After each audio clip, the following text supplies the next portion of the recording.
un inconveniente con la clase de rodilla, con la clase de rodilla de la que se supone que hicieron para el curso, nunca llegó. Entonces, tengo una clase mía. Van a tener que aguantarme porque es larga, así que vamos a correr para poder avanzar y poder terminar después tibia y tobillo. Sí.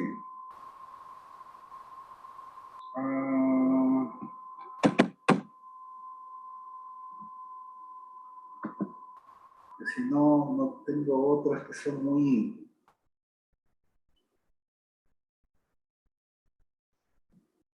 No.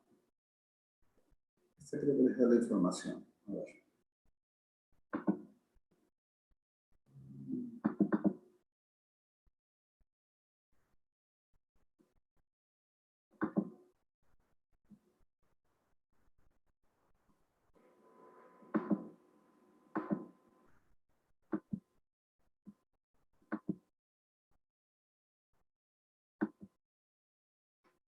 A ver, esta, ¿sí se ve? Sí, doctor. Sí, doctor. ¿Ahí se ve también? ¿Se ven grande o no ha crecido? Sí se ve grande. Sí, se ve todo. Sí, ya. ¿Corre? Sí, doctor, sí se ve normal. Ya, ok, muy bien. Entonces acuérdense que la rodilla es una articulación sinovial conformada por 3 huesos. Tenemos el fémur, la tibia y la rótula. Pero además tenemos uno más que es el peroné. No está incluido y que forma parte de la estabilización de la rodilla, ¿no? Pero la articulación como tal está formada por estos 3. Acuérdense que es una articulación troclear, ¿no? Y tiene una articulación femorotibial que está dada por la tibia y el fémur, y una femoropatelar que está dada por el surco femoral con la patela. Tiene movilidad de flexo-extensión y de rotación, ¿no? Entonces, es una articulación compleja, soporta la mayor cantidad de peso corporal cuando estamos parados. Hay gran estructuración, una excelente estabilidad por sus ligamentos y tiene afectación de patologías traumáticas o degenerativas. No acuérdense de toda la anatomía de la rodilla, que nos tenemos que acordar un poco más es, en todo caso, el fémur, la tibia, el cóndilo lateral y el cóndilo medial, su cobertura de cartílago, el ligamento externo, el ligamento interno, el ligamento cruzado anterior y el ligamento cruzado posterior, los meniscos, ¿no? Y bueno, y si nos acordamos acá en la parte medial, viene una estructura que se llama la pata de ganso, donde se inserta el sartorio, el recto interno y el semitendinoso, ¿no? Entonces, la estabilidad de la rodilla es un complejo sistema músculo, tendinoso, capsular y ligamentario, y hay estabilizadores que son los estáticos, que generalmente son las estructuras ligamentarias intra y extraarticulares, y los dinámicos, que son los componentes musculares y sus expansiones aponeuróticas, ¿no? Entonces, como habíamos dicho, todos los estabilizadores estáticos son los ligamentos, ¿no? El colateral externo, el colateral interno, el cruzado anterior, el cruzado posterior y los meniscos. Y los estabilizadores dinámicos, que son todas las estructuras musculares, ¿no? Con predominancia del cuádriceps, pero tenemos el músculo poplito, el semimembranoso, el gastrocinemio, que es la pata de ganso, que es arterio recto interno y semitendinoso, el bíceps sural, la banda iliotibial y los retináculos. ¿No? Los retináculos son las expansiones aponeuróticas del cuádriceps. Entonces, ¿qué lesiones tenemos en la rodilla? Lesiones óseas, lesiones ligamentarias, lesiones tendinosas, lesiones del cartílago y del menisco y las luxaciones. ¿Cuáles son los signos clínicos generalmente que tenemos que ver en una lesión de rodilla? Vamos a ver derrame articular o hidrartrosis o hemartrosis según el contenido que tenga, o sea, si es líquido es hidrartrosis y si es sangre es hemartrosis. Equimosis, hematomas, heridas o laceraciones, hay aumento de volumen, van a encontrar puntos dolorosos en las prominencias óseas, interlínea articular, en la parte patelofemoral, y movilidad anormal, ¿no? Entonces, eso tiene que hacer. El diagnóstico por imágenes generalmente es por rayos X, tomografía y resonancia. Y un procedimiento que generalmente hacemos cuando tenemos alguna patología de rodilla es la artrocentesis. Acuérdense que la artrocentesis, que es colocar una aguja o un drenaje a nivel de la bursa subcuadricipital, que es la que generalmente se llena de líquido, ¿no? O de contenido líquido, digamos así, sea el líquido inflamatorio o sangre, o pus, ¿no? En todo caso, si es una infección. Entonces, la artrocentesis nos sirve para diagnóstico, porque según saquemos el líquido, si sale claro o sale amarillo citrino, dicen que es inflamatorio. Si sale purulento, es una infección, y si sale con sangre, ustedes piensan que es una cosa traumática, una fractura o una ruptura ligamentaria, ¿no? La otra indicación de la artrocentesis es evacuatoria, porque si tenemos líquido en gran cantidad y a tensión, eso incrementa el dolor del paciente y por lo tanto ustedes se lo retiran y el paciente se siente más tranquilo. Y nos puede servir también de forma terapéutica para colocar fármacos, ¿no? En las famosas infiltraciones, para colocar corticoides, para colocar ácido hialurónico, para poner un poco de silocaína y quitar el dolor. Entonces, eso podría usarse para eso la artrocentesis. Las contraindicaciones generalmente pueden ser infecciones de piel o infecciones propias de la zona, o alteraciones de la coagulación, ¿no? Que son contraindicaciones relativas realmente, porque si hay una infección es preferible punzar para ver si sale pus y salir de dudas si no es una artritis séptica. Entonces acuérdense que esto es el aumento, una rodilla normal, y esto es una rodilla con aumento de volumen, y generalmente siempre el aumento de volumen es de la rótula hacia la parte de arriba, en la bursa subcuadricipital, ¿no? Otro ejemplo, igual, una rodilla normal y una rodilla con aumento de volumen.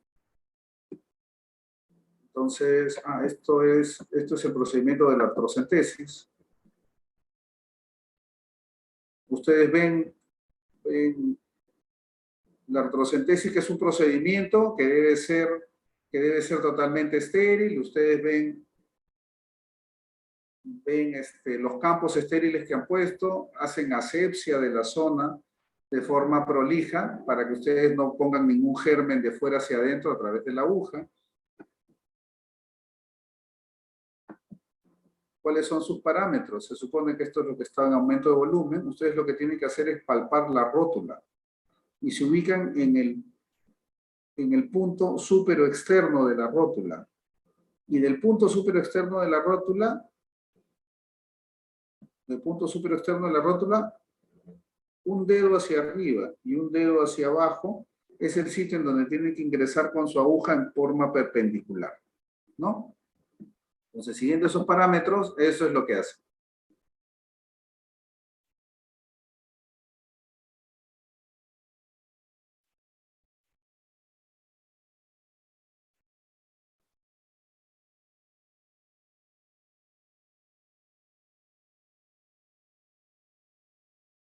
Y ustedes aspiran y ven cómo está saliendo líquido, en este caso sale líquido amarillo, así que es un proceso inflamatorio, ¿no? Pero el video es un poco para que vean el procedimiento. Acuérdense que cuando ustedes sacan, no saquen nunca la aguja, porque si no tienen que hincar otra vez, y como está a presión, ustedes ven cómo a través de la aguja sigue saliendo, ¿no?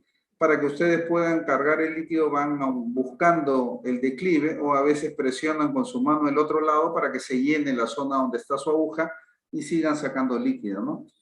Esa cantidad esa forma de rodilla debe tener por lo menos unos 60 centímetros cúbicos, más o menos, ¿no? Esta jeringa es de 10, así que vamos a tener que hacer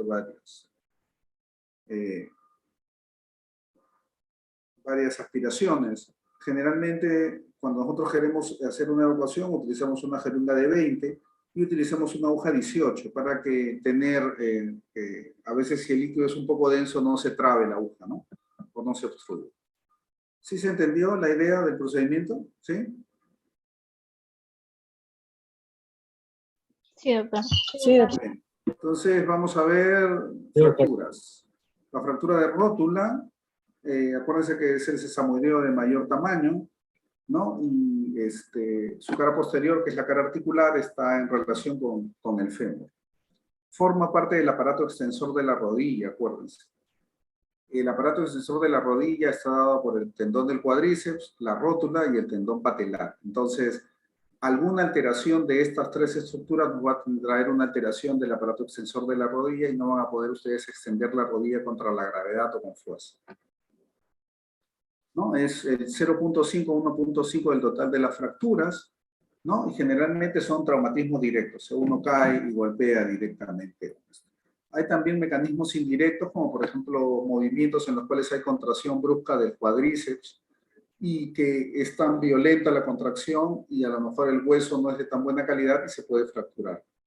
Y hay otras posibilidades de fractura de rótula cuando hacemos injertos, sobre todo cuando tomamos injertos para reparación del ligamento cruzado anterior o para reemplazos protésicos, ¿no? Esos injertos que son hueso, tendón, hueso, entonces que tomamos parte del hueso de la rótula, a veces exageramos con el tamaño del injerto óseo y podemos hacer que la rótula sea más delgada y por lo tanto fracturarse, ¿no? Entonces, esa es la idea. Este es el mecanismo directo. Generalmente la rodilla en flexión soporta un trauma, se contractura tanto el cuádriceps, el tendón rotuliano no se contractura, pero se mantiene en su sitio y se separa la fractura, ¿no? Entonces, cuando ustedes tienen este paciente, tiene dolor, tiene aumento de volumen, probablemente podrían encontrar equimosis, ¿no? Entonces, hay que ver si tiene heridas, ¿no? Y para catalogarla si es expuesta o cerrada, ¿no? Las clasificaciones son diferentes, preferir la clasificación anatómica según el trazo, ¿no? Tenemos un trazo transverso, un trazo vertical, un trazo polar, o sea, del polo distal, con minuta, o a veces lesiones osteocondrales, ¿no? Donde solamente hay lesión de la parte cartilaginosa, de la parte de la cobertura cartilaginosa. Tienen una fractura con múltiples fragmentos, ¿no? Entonces, generalmente el diagnóstico se hace con rayos X, ¿no? Un anteroposterior, un lateral, a veces un axial para ver cómo está si tiene trazos verticales o lesiones osteocondrales. La resonancia magnética, que no es una técnica de uso rutinario, generalmente es para diagnosticar fracturas osteocondrales, ¿no? Y la tomografía, su uso también se limita a algunos casos raros en los cuales no tenemos buena imagen, ¿no? Entonces, ¿cuál es el diagnóstico diferencial de una fractura de rótula? Generalmente una rótula bi o tripartita, que es una anomalía congénita, en la que la rótula parece que estuviera bilobulada o trilobulada. La luxación de rótula, ¿por qué es el diagnóstico diferencial? Porque puede haber aumento de volumen, equimosis y dolor, y entonces uno no puede distinguir bien qué lesión podría tener. Una ruptura de tendón de cuádriceps o tendón rotuliano y una lesión ligamentaria. Entonces, acuérdense que las anomalías congénitas, ¿no? Como este caso, cuando ustedes ven acá, ven esta rótula que tiene un extra acá. Entonces, no, si ustedes ven, esta es la rótula bipartita o tripartita, ¿no? Y el tratamiento generalmente es restaurar la anatomía rotuliana porque se convierte en una fractura articular. Entonces, por lo tanto, necesitamos hacer una reducción anatómica. Los parámetros para la cirugía son más de 2 milímetros de desplazamiento de la articulación, ¿no? En anteroposterior, más de 3 milímetros de separación entre los fragmentos, fracturas conminutas o fracturas osteocondrales y fracturas marginales, ¿no? Porque pueden comprometer los tendones. Entonces, esto más o menos es el cuadro de resumen de lo que les acabo de decir. Y el tratamiento conservador está indicado para fracturas no desplazadas. Generalmente le ponemos una calza de yeso, que es un yeso inguino-maliolar, o sea, va por encima de los maliolos hasta la mitad del fémur, ¿no? Y entonces eso hace que, y lo mantenemos generalmente en extensión. Acuérdense que si ustedes flexionan la rodilla, los fragmentos de la rótula se van a desplazar porque los van a jalar tanto el tendón patelar como el tendón del cuádriceps, ¿no? Entonces, eso. Y el tratamiento quirúrgico se realiza en estas fracturas que les he mencionado que tienen un gap de más de 2 milímetros, desplazamiento de más de 3, fracturas conminutas y todo eso. Generalmente en la rótula lo que se hace es el principio del tirante, ¿no? Entonces, se reduce la fractura, se atraviesan un par de clavos Kirchner que mantiene la fractura reducida y se le coloca un alambre que puede ser circular o que puede ser en 8. usando una banda de tensión. Y se ajusta hasta mantener una reducción adecuada, ¿no? El abordaje quirúrgico siempre es anterior, ¿no? Esto es lo que se ve en la radiografía. Estos son es una reducción, estos son los clavos, y este es alambre que se ha puesto en 8. Ustedes ven la imagen en 8, y que se ajusta acá, ¿no? Entonces, eso mantiene la fractura. ¿Qué nos interesa? La parte posterior, que es la parte articular. No nos interesa adelante, nos interesa atrás, que es lo importante. También podemos usar tornillos canulados. ¿Para qué es importante la radiografía axial? Para ver si tenemos fractura o hay desplazamientos articulares, ¿no? Entonces acá ven, por ejemplo, un paciente con un gran desplazamiento, se hace una reducción y se coloca el alambre. En este caso han preferido no solamente poner un alambre circular, sino también un alambre en 8 adelante. Y algunas técnicas colocando tornillos canulados, solamente sin alambre. Cuando hay con minutas, a veces pueden ustedes pasar muchos más Kirchner para juntar todos los fragmentos y después hacer cerclajes circulares o en 8. Depende de lo que necesiten. La idea siempre es mejorar la superficie articular. Tratamientos que a veces son patelectomías parcial o total, cuando la combinación es severa, a veces tenemos que retirar el fragmento, y si se retira el fragmento hay que reinsertar el tendón, ¿no? Patelar o el tendón cuadricipital, depende del fragmento. Las complicaciones, siempre puede ser rigidez articular, una pérdida de la reducción porque no se hizo bien la fijación, y a veces el material de osteosíntesis molesta mucho porque como se pone en la parte anterior, entonces una vez consolidada la fractura hay que retirarla. La pseudoartrosis, que es una alteración de la consolidación que está inherente a cualquier proceso de consolidación. La infección, que puede ser por la actividad quirúrgica o por heridas. Y las artrosis postraumáticas porque no hicimos una buena reducción. Entonces, otro de los huesos que se puede fracturar es la tibia. Acuérdense que la tibia, la parte articular de la tibia, son estas dos estructuras que son más o menos planas, ¿no? Una un poquito más convexa que la otra, pero se llaman los platillos tibiales, que es la parte articular de la tibia proximal, ¿no? A nivel de la rodilla. Entonces, acuérdense que hay características. Tenemos un platillo tibial externo, que es este de acá, que es un poquito más convexo, ¿no? En la anteroposterior, y es más alto. Y el platillo tibial interno es un poquito más cóncavo, es un poquito más de cavidad, y es más bajo. ¿Por qué es más bajo? Porque el cóndilo femoral medial es más bajo también, o sea, es más grande, ¿no? Ambos platillos, además, cuando uno los ve en el perfil, tienen una inclinación de adelante hacia atrás, de arriba hacia abajo, de unos 7 a 10 grados en promedio, ¿no? Que se llama el slope tibial, S-L-O-P-E, el slope tibial. Entonces, acuérdense que el 60% de las fracturas son del platillo tibial externo. El platillo tibial externo es más frecuente de fracturarse. El 15% del platillo tibial interno, generalmente entre el 5 al 45% tienen asociadas a lesión ligamentaria y el 5 al 35% asociadas con lesión meniscal. ¿Por qué se fractura más el platillo tibial externo o lateral? Porque tiene algunas características anatómicas, ¿no? La articulación generalmente es más frecuente también en damas. ¿Por qué? Porque la rodilla fisiológicamente está en valgo, y eso es más marcado en las damas, y a la hora de tener un traumatismo en valgo, la rodilla se abre hacia la parte interna y se cierra hacia la parte externa, y por lo tanto choca el fémur con el platillo tibial lateral y se puede fracturar. Esa es una de las causas. El segundo es la forma del cóndilo femoral, que hace que el golpe sea de mayor energía. Y el tercero es que el trabeculado óseo, o sea, la densidad ósea del platillo tibial lateral, es más débil que la del platillo tibial medial. Esas son las causas anatómicas por las cuales tenemos fracturas de platillo tibial lateral, que es más frecuente, ¿no? Entonces, el resultado de varo valgo, claro, para que se fracture el platillo tibial medial tiene que ser un paro forzado, ¿no? Entonces, varo valgo combinados con una sobrecarga axial. El diagnóstico, ya saben que es la clínica. Las fracturas generalmente del platillo medial se relacionan a alta energía, mientras que las fracturas del platillo lateral se relacionan con baja energía. Esta es la clasificación de Chasker. donde el grado 1, 2 y 3 está relacionado a fracturas de platillo tibial lateral. Por lo tanto, los 3 primeros grados de la fractura de Chasker son fracturas de baja energía. Mientras que los otros 3, que son el Chasker 4, 5 y 6, ya tienen compromiso del platillo tibial medial o de ambos platillos, o del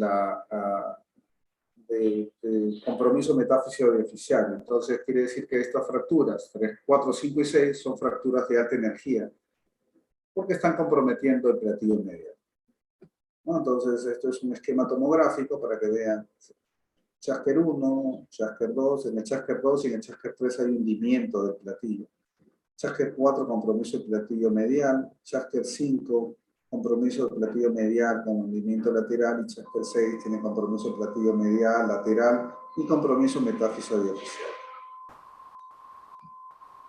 El tratamiento, como es una fractura articular, necesita una reducción atómica, una fijación estable, y estos dos parámetros nos van a facilitar una movilidad precoz.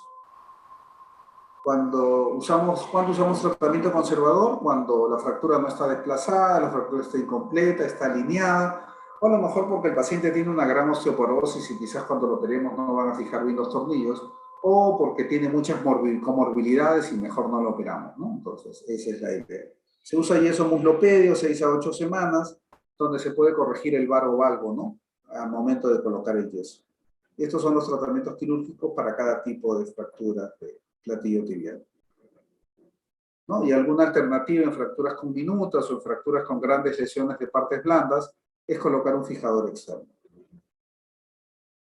¿No? El postoperatorio generalmente se empieza a hacer terapia física, movilización, carga progresiva, hasta que en promedio ya el paciente esté tolerando toda la carga con sus controles radiográficos sin que tenga ningún otro inconveniente.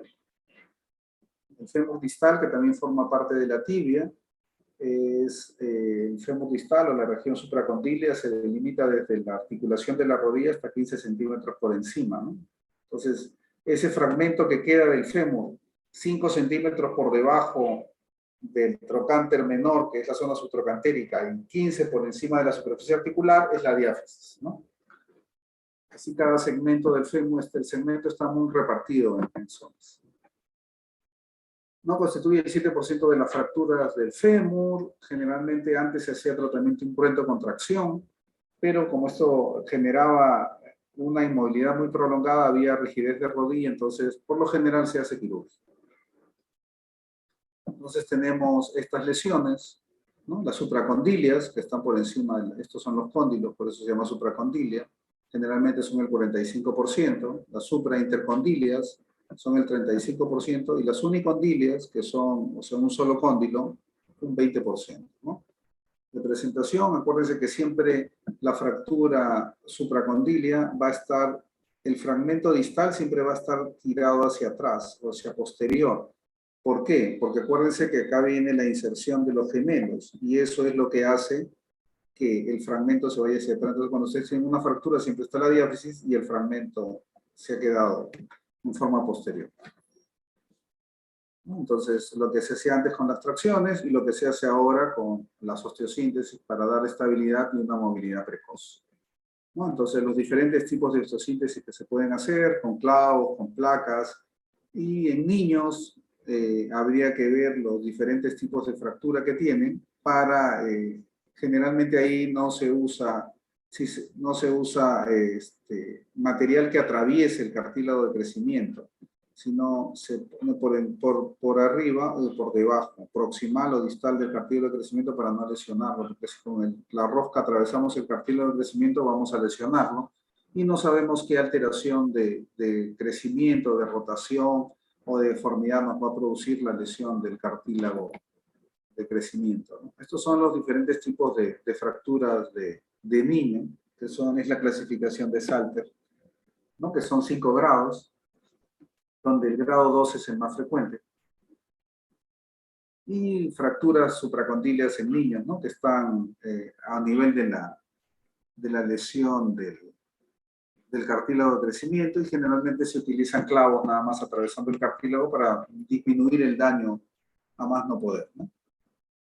Las complicaciones de las fracturas son pseudoartrosis, artrosis de rodilla, rigidez y deformidad de genuvar o genorrecurvatum, depende de la lesión de la lesión o de la mala reducción que hayamos hecho. Y después de ver la fractura de estos dos, tenemos dos articulaciones que se pueden luxar, ¿no? La articulación femoropatelar, que es la luxación de rótula, que se caracteriza porque es multifactorial, o sea, tiene muchas causas. El 70% presenta el primer episodio entre los 10 y los 19 años, es más frecuente en mujeres, tiene una alta recurrencia después del tratamiento conservador, es 6 veces más frecuente en hiperlaxos y el segundo episodio siempre aumenta la recurrencia. ¿Cuáles son los factores de riesgo para tener una luxación de rótula? La displasia troclear, la patela alta, la anteversión femoral, que es que el paciente camine con los pies para adentro, el genuvalvum o el genorrecurvatum, ¿no? Que estén con las rodillas hacia adentro o hacia atrás, mucha flexión, la rotación tibial externa y la laxitud ligamentaria, ¿no? Porque permite pues, que las estructuras se muevan. El tratamiento, generalmente el primer episodio es conservador y si hay recurrencias, entonces es quirúrgico, ¿no? Y el tratamiento, en este caso, se le dice a la carta, porque ustedes lo que tienen que hacer es tratar cualquiera de los factores de riesgo, ¿no? La displasia troclear, que es que la tróclea femoral está plana, entonces tendríamos que hacer una cirugía para producir una que esté un poco más hundida. Si la patela está alta, hay que hacer la patela normal. Si la anteversión femoral es muy marcada, a lo mejor hacer una osteotomía de rotadora, corregir el genuvalvo, corregir el genorrecurvatum, entonces estas cosas que nos van a producir, ¿no? La luxación de rótula es esta, siempre se luxa hacia la parte lateral, entonces acá está la rótula que debería estar acá al centro, ¿no? Igual acá, esta es la rótula que está luxada y esta es la rótula ya después de la reducción en su sitio. Esto es una... Tienen la rótula ahí, está, ahí la ven, ¿no? Van a hacer una maniobra y reducen la rótula. Y después de eso, como es el primer episodio, se le coloca un yeso inguino maleolar, se llama, o una calza de yeso, o una rodillera larga, moldeando mucho la rótula, empujándola hacia la parte medial. Entonces, unas 2, 3 semanas y de ahí comienza a hacer terapia física. Si vuelve a presentar, ya hay que pensar que tenemos que hacerle tratamiento quirúrgico, ¿no? Y la otra articulación que se luxa es la rodilla, la femorotibial, ¿no? O luxación de rodilla, digamos que así. Entonces es poco frecuente, pero puede ocasionar grandes daños, sobre todo por las lesiones asociadas, ¿no? Suele afectar generalmente la mayor cantidad de estructuras blandas estabilizadoras de la rodilla, entonces esa rodilla termina con instabilidad multidireccional, porque puede romper. Para que se hable de luxación de rodilla, generalmente se habla de 3 ligamentos rotos, entonces puede romper el cruzado anterior, el cruzado posterior y uno de los colaterales, entonces esa rodilla puede ir hacia adelante, hacia atrás y hacia el costado, abrirse en bostezo y todo eso, y es sumamente inestable. Esta es una luxación. Acuérdense que las luxaciones, quien guía la luxación es el extremo distal. Así que acá tenemos una luxación anterior, ¿no? De rodilla. Pueden ser clasificadas como agudas o crónicas, ¿no? Según el tiempo en el cual lo vemos. Generalmente pueden ser anteriores, posteriores, interna, externa o rotatorias, ¿no? O sea, depende de lo que esté siendo la más frecuente, la anterior. Esta es la clasificación de Kennedy para que vean una luxación anterior, una luxación posterior, siempre el extremo distal es el que manda, una luxación medial porque se está yendo hacia la parte interna, una luxación lateral porque se va hacia la parte externa, o una rotatoria porque tenemos el fémur en posición adecuada, pero la pierna está girada hacia uno de los lados. Entonces, acá ven, ¿no? Ven como el fémur está viendo en lateral, pero la tibia nos está viendo a nosotros, entonces esto es una luxación que está rotada, ¿no? Diversos ejemplos de luxaciones, ¿no? Como ven ustedes que eso está luxado, pero a pesar de que parece que estuviera ahí, porque miren, este es el cóndilo que debería estar a este nivel, ¿no? Entonces es una vista de lo que se ve cuando es una luxación, ¿no? Cómo se ve la deformidad. ¿Cuáles son las lesiones asociadas? Generalmente son neurovasculares y se relacionan de preferencia con el paquete popliteo, ¿no? Por lo general, las lesiones vasculares son las más severas y si no solucionamos la lesión vascular o no pensamos en una lesión vascular, en una luxación de rodilla, podríamos correr el riesgo de perder el miembro, ¿no? Desde la rodilla hacia abajo. Entonces, siempre hay que hacer un arteriograma, una arteriografía, un angiotem, para saber si hay pasaje de sangre o no hay pasaje. Miren cuán grueso era acá, miren cómo se está haciendo en el camino, ¿no? Y las estructuras ligamentarias que se rompen pueden ser todas, ¿no? Pueden ser el cruzado anterior, el cruzado posterior, el colateral medial, los meniscos, ¿no? Entonces, todo lo que podamos pensar que se puede romper en una luxación de rodilla. Y, sobre todo, arteriografía. Eso es importante. La parte vascular es importante. Uno excluye, o sea, soluciona la parte vascular y podemos hacer todo lo demás, pero si no solucionamos la parte vascular, vamos a perder el miembro y para que ya no tenemos ninguna opción de querer solucionar nada, ¿no? Entonces, en todo caso, ¿qué es lo que hacemos si queremos hacer un tratamiento quirúrgico inicial a una luxación? Lo que tenemos que hacer es poner un fijador externo, anterior generalmente, para estabilizar la luxación y que no se vuelva a luxar, y siempre dejamos la parte posterior libre para que puedan trabajar los vasculares, si tienen que hacer alguna reparación o alguna revascularización de la arteria poplitea, ¿no? Entonces, esto es lo que se ve en la radiografía, es anterior y dejamos toda la parte posterior libre para que puedan trabajar en la parte vascular, ¿no? El tratamiento conservador, eso depende de que tenga muy poca inestabilidad el paciente y una luxación estable, mientras que el tratamiento quirúrgico tiene algunas controversias, ¿no? Sobre en qué momento hacerlo, qué técnica quirúrgica usar, qué injerto usar, cómo comenzar la rehabilitación, porque a veces si reparamos partes anteriores y posteriores, la rehabilitación es diferente para cada lado, entonces reparamos todos los ligamentos de una sola vez, o lo reparamos la parte posterior, hacemos rehabilitación y después la parte anterior, entonces eso depende de la experiencia de cada quien, ¿no? Así, para poder hacerlo. Muy bien. Entonces, hasta ahí rodilla. ¿Alguna pregunta?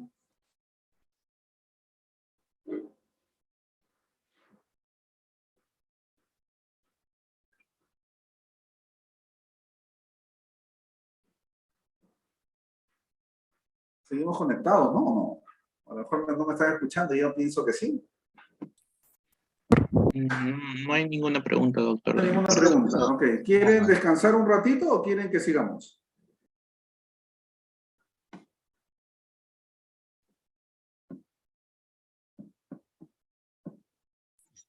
¿Podría ser 15 ¿Podría minutos de ser? descanso, doctor?